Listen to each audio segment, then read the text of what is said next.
moderator sekaligus materi pertama akan menjelaskan mengenai organize. Jadi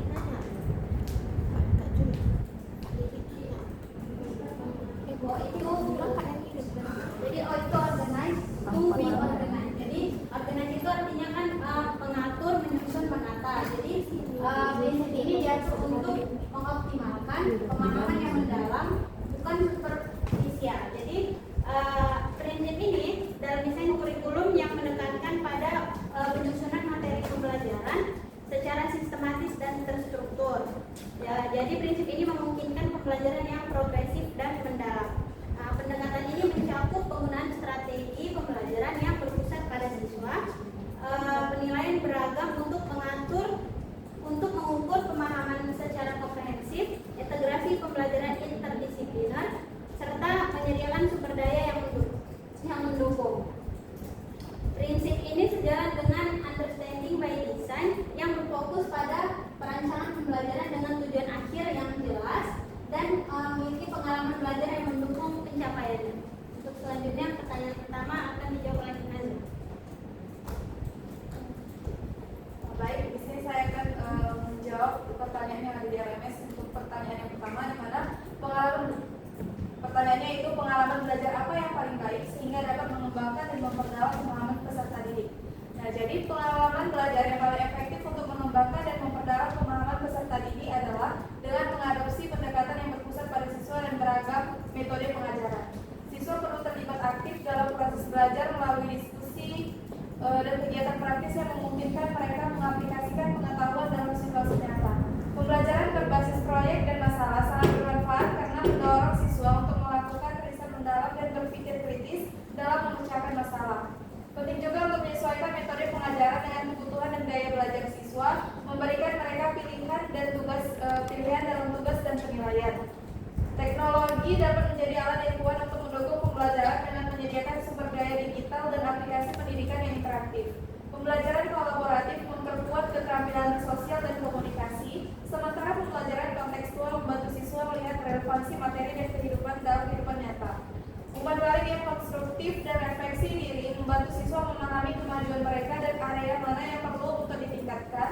Dengan menggabungkan pendekatan-pendekatan ini, maka guru dapat menciptakan lingkungan belajar yang dinamis dan mendalam, sehingga siswa dapat mencapai pemahaman yang lebih baik dalam keterampilan yang relevan untuk masa depan mereka kelak.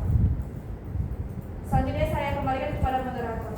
Baik, untuk pertanyaan kedua akan dijawab oleh Langsung saya akan lanjutkan presentasi bapak kami, yaitu pertanyaan kedua, yaitu bagaimana meminimalkan kemungkinan kesalahpahaman. Kesalahpahaman dalam pembelajaran dapat terjadi karena berbagai faktor. Yang pertama yaitu ketidakjelasan tujuan pembelajaran. Siswa tidak memahami apa yang diharapkan dari mereka. Kemudian yang kedua yaitu komunikasi yang tidak efektif. Guru tidak menjelaskan materi dengan jelas atau menggunakan bahasa yang tidak dipahami siswa.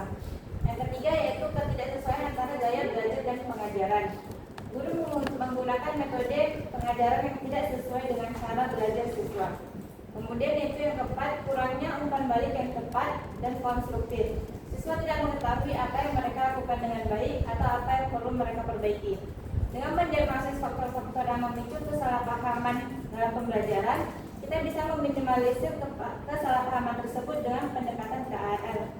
Peran KRL dapat membantu meminimalisir kemungkinan kesalahpahaman. Antara lain yang pertama yaitu menekankan kejelasan tujuan pembelajaran. Guru merumuskan tujuan pembelajaran yang spesifik, terukur, dan dapat dicapai sehingga siswa memahami apa yang diharapkan dari mereka. Yang kedua, mendorong pembelajaran yang bermakna. Guru merancang pembelajaran yang membantu siswa memahami konsep secara mendalam dan menghubungkannya dengan pengalaman mereka. Yang ketiga, memberikan umpan balik yang berkelanjutan. Guru memberikan umpan balik yang tepat dan konstruktif kepada siswa sehingga mereka dapat baca kemajuan belajar mereka dari kesalahannya. Yang kelima yaitu melibatkan siswa dalam proses pembelajaran.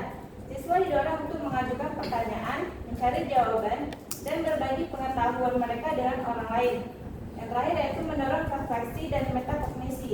Siswa dibantu untuk memahami cara mereka belajar dan bagaimana mereka dapat meningkatkan proses belajar mereka.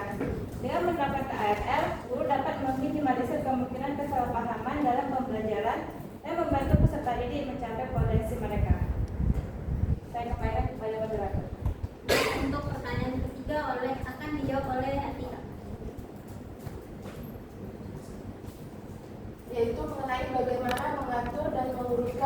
pengajaran dan pembelajaran untuk memaksimalkan keterlibatan dan efektivitas. Yang pertama itu dengan menentukan tujuan pembelajaran yang jelas. Sebelum memulai pembelajaran, tentukan tujuan yang spesifik dan terukur yang ingin dicapai oleh peserta didik setelah sesi pembelajaran selesai. Yang kedua, pertimbangkan kebutuhan dan minat peserta didik. Kenali kebutuhan, minat, dan tingkat pengetahuan awal peserta didik. Yang ketiga itu susun rencana pembelajaran yang terstruktur. Membuat rencana pembelajaran yang struktur dengan mengidentifikasi urutan logis dari topik-topik yang akan diajarkan. Terus yang keempat,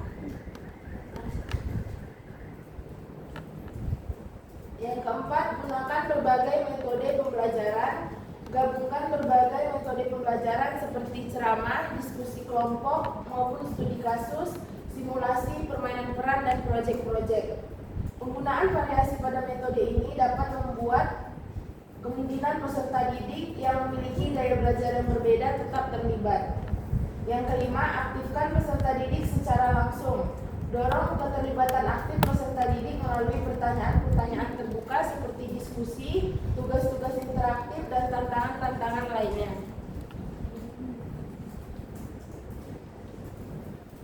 Yang keenam, berikan umpan balik secara berkala.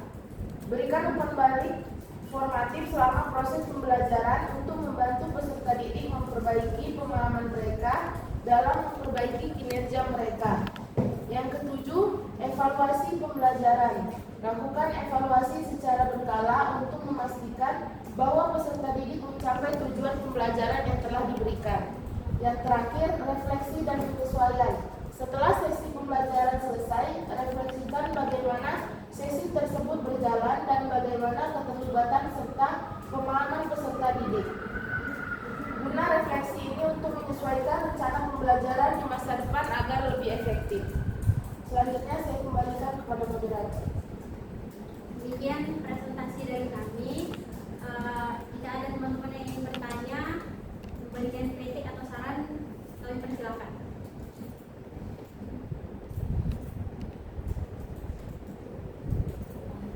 Baik, jika tidak ada, kami tutup. Demikian presentasi kami. Lebih dan kurang mohon maaf. Wassalamualaikum warahmatullahi wabarakatuh.